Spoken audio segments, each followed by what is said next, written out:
Today's 8th grade graduation ceremony at Thomasboro Academy had some special guests. Police Chief Kurt Putney and Sheriff-elect Gary McFadden. Both were there to support a program led by a man who's just 6 months out of federal prison after his sentence was reduced. Selling drugs, robbing drug dealers and stuff like that. Cedric Dean turned his life around during his 23 years behind bars. He learned to read and write and published 20 books. Dean developed a program focused on character and asked Charlotte community leaders to let him teach it in this school. To teach them that character they couldn't get from that mother that may have been on drugs or that father that was in prison. Today saw the first graduating class of 15 students from the program. He gave us and taught us more than other people have ever taught us. The program motto is to make students job ready, not prison ready. Instead of people just talking about prison reform, they need to really do something about it. Paul Boyd, Channel 9 Eyewitness News.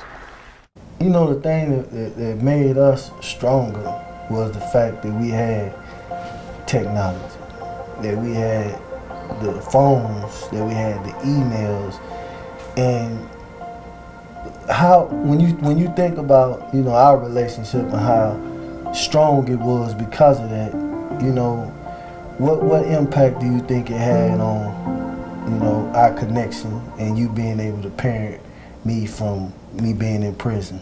Cedric, when you first went in, that's what kept me going.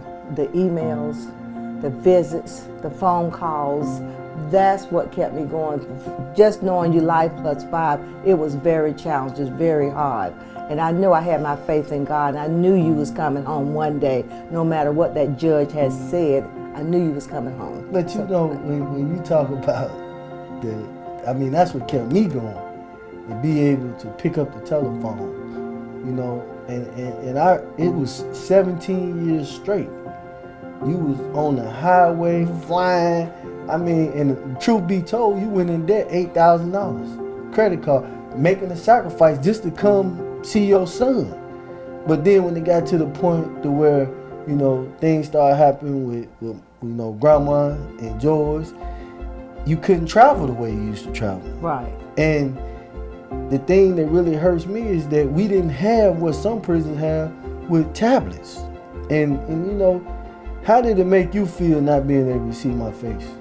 Even though I could, like I say, talk to you on the phone, I did go, visit the times I can, but when I couldn't go visit you 5 years before you came home, 5 years before you came home, because of my mom, dementia, and my husband, Parkinson, I could not go visit.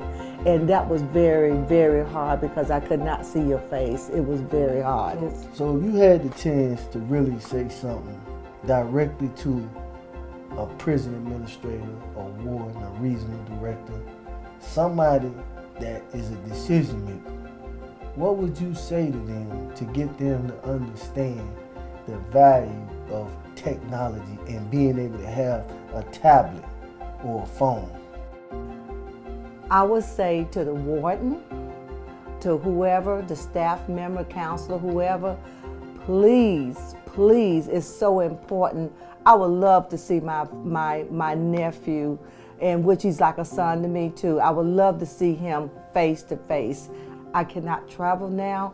I would love to see his face. Even though we email on the phone, it's not enough. It's not enough. I say to you, it's very, very important to see his face.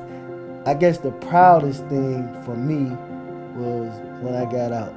And, it's like, what do you do for a mother who has sacrificed all this time, all together almost 28 years of your life? So, I gave you this book, Mom. I wrote this book, My Mother, My Best Friend. And when I wrote this book for you, just how did it feel? You know what? I don't want it to be about me, but I felt very special. And I don't like to feel special. I like to reach out to others, but I felt very special, especially coming from you.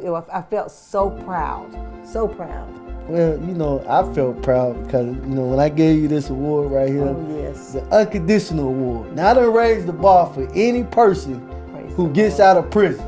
You have to have an award ceremony, and you have to give your mama an award. You got to give your mama an award for the unconditional love. Thank you, man. Thank you.